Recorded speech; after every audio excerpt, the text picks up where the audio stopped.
Hi, I'm Dr. Steve Pearlstein, and this is Second Opinion. Today we're going to talk about chiropractic.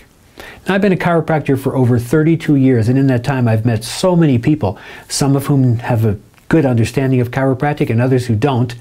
So I hope this video provides something for everyone and that you come away from it with a better understanding of the profession of chiropractic.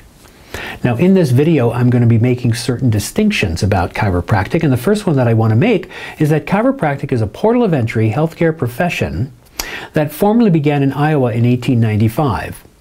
Now, the last part of that sentence tells you something about chiropractic. It tells you how old it is. It's well over 100 years old, and also that it began in the United States.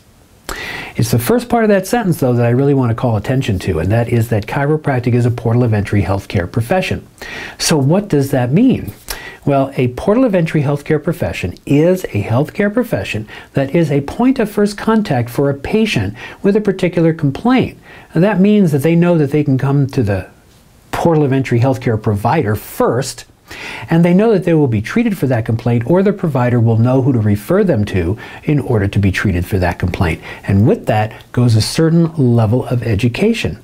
Now again, there's only so many portal of entry healthcare providers, and those are medical doctors, osteopaths, certified nurse practitioners, physician's assistants, and the point of this distinction is that chiropractic is one of them.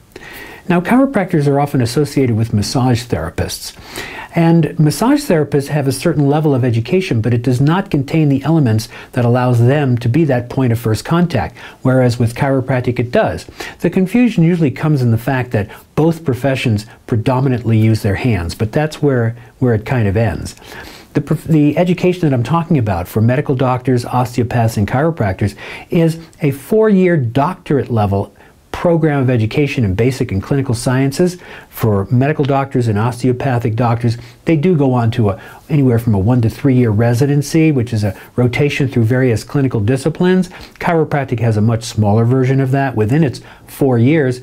And certified nurse practitioners and physician's assistants, while they do not have a doctorate program, their program of education contains the elements, has the teaching and the training for them to be point of first contact providers. And that's very important. That's the distinguishing characteristics. So chiropractic is one of them. Now, chiropractors are also physicians. That's another distinction. Again, when you say physician, you usually think medical doctor. And also, by the way, another term for portal of entry healthcare provider is primary care provider or primary care physician. So there we have those terms which are used differently depending upon who's using them. The medical profession, the insurance industry, the public. And the point, of course, as I said, is that chiropractors are physicians. Now, physician, if you look it up in the dictionary, it'll say healer. It's one of the definitions, and you may think that, well, because all healthcare professions are healers, well, then they all must be physicians. But no, in the context of that, these professions I'm talking about are portal of entry healthcare providers, the top tier of providers to be points of first contact. That means that in that context, physicians are really those who diagnose. And to be able to diagnose is to be able to put a name to a condition and also to know what it is not. And that's very important. That is one of the characteristics of being a point of first contact, to be able to do that. So not everyone is a physician, but chiropractors are. It's a very distinguishing characteristic. So for those who kind of put chiropractic not in that category with medical doctors and everybody else, well, they belong in that category. So now you know. So that's how chiropractic compares with other professions. Let's take a look at chiropractic itself. And I want to help define it and have you understand it by looking at it in two ways. One is a traditional way and the other is a contemporary way. Well, the traditional way is characterized by the patient who comes to my office and says, "Doc, my back went out last night. I want you to put it back in." Or they say, "You know, a bone slipped out in my neck and I want you to put it back in." And there's, of course, this understanding that bones that go out of place, it's not a good thing. There's pain associated with it. And when chiropractors put bones back in place, it feels better and it works. And that's the general understanding of an old way of looking at chiropractic that chiropractic itself fostered many, many years ago. The truth is, of course, that there are bones that go out of place, in quotes. I don't like to use that term, but the correct medical term for that is subluxation, which literally means less than a dislocation or small little dislocations. And yes, chiropractors do look for that. They do analyze that, and they do correct that. And there is something not good when you have them and good when you have when they are corrected. But that inadequately explains the complexity of chiropractic. It really is a term that is more historic than anything else, and it really belongs in a historic conversation rather than a present-day contemporary one. It is not very accurate. And a more accurate definition is the contemporary view that I'm going to present now, which is we start with looking at joints. And joints are where two bones come together. Now, joints function by movement, and they have ranges of motion, and there are different joints, of course. The ankle joint's different than the knee joint and the shoulder joint. So they move or they don't move. When they're dysfunctional, they're not moving fully. And yes, chiropractors do analyze that, and we do seek to correct that so that joints become functional again. And you may say, wait a minute, you just said that, you know, a bone out of place is not an accurate way of looking at chiropractic, but here you are talking about two bones. So isn't that the same thing? Well, no, it's not, because I have to bring in the other two components of the joint system. It's a joint system, a joint complex. And you really can't talk about a joint in the context of chiropractic and treatment without looking at the whole thing, the whole system. So the other two components that we're mentioning now and bringing into the picture is the nervous system and the muscular system. And by muscular system, I mean all soft tissues, the connective tissue, the tendon, the ligament, and the muscle itself. So when you talk about joints being dysfunctional or functional, you're talking about a joint complex. You're literally talking about the neuromusculoskeletal system. You're talking about a joint complex. And the thing about it is when one of the components is dysfunctional, the other components are also dysfunctional. And of course, vice versa. You correct one, the other's correct.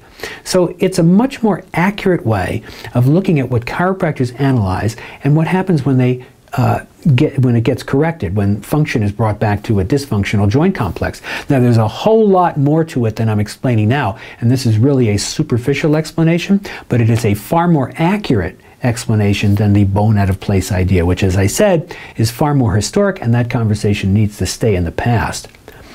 So let's look at one more distinction. Chiropractic is safe and effective. Very important, of course. Chiropractic has had lots of research done.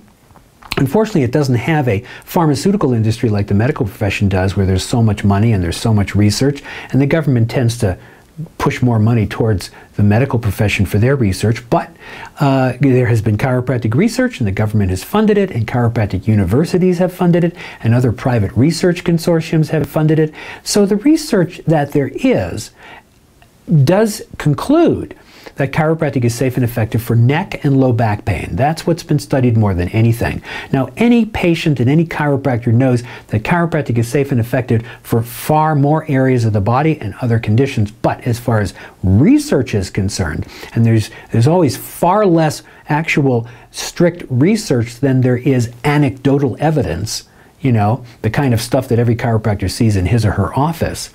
The research shows that it's safe and effective for neck and low back pain. Now, chiropractic isn't perfect, and there have been people who have been hurt by chiropractic adjustments. The thing is, there also have been strokes from chiropractic neck adjustments. And the medical profession would have you believe that this is it happens a lot. They'd have you believe that chiropractic is a danger to the public because this is you should be scared to get a neck adjustment because this could happen. Well, the incidence of this is like 1 in 5 million adjustments. It is so statistically almost irrelevant, but it is a fact. It's just so rare that, quite frankly, you have a greater chance of getting hit by lightning in your lifetime than you do of getting a stroke from a chiropractic neck adjustment. So bottom line, chiropractic is safe and it's effective.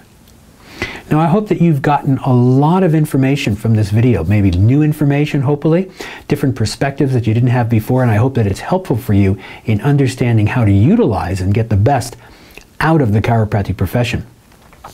If you're looking at this on my Facebook page, please like it. I would appreciate that very much, and I would appreciate your comments wherever you're seeing this. And I want to know what you think of the presentation, what you think of the topic, what you think of everything, including what topics you'd like me to talk about. Second Opinion is a video series, and we're going to be talking about topics related to health and wellness and fitness and chiropractic itself. I would love to hear if you have topics that you would like me to talk about, and I'd be happy to dialogue with you about them.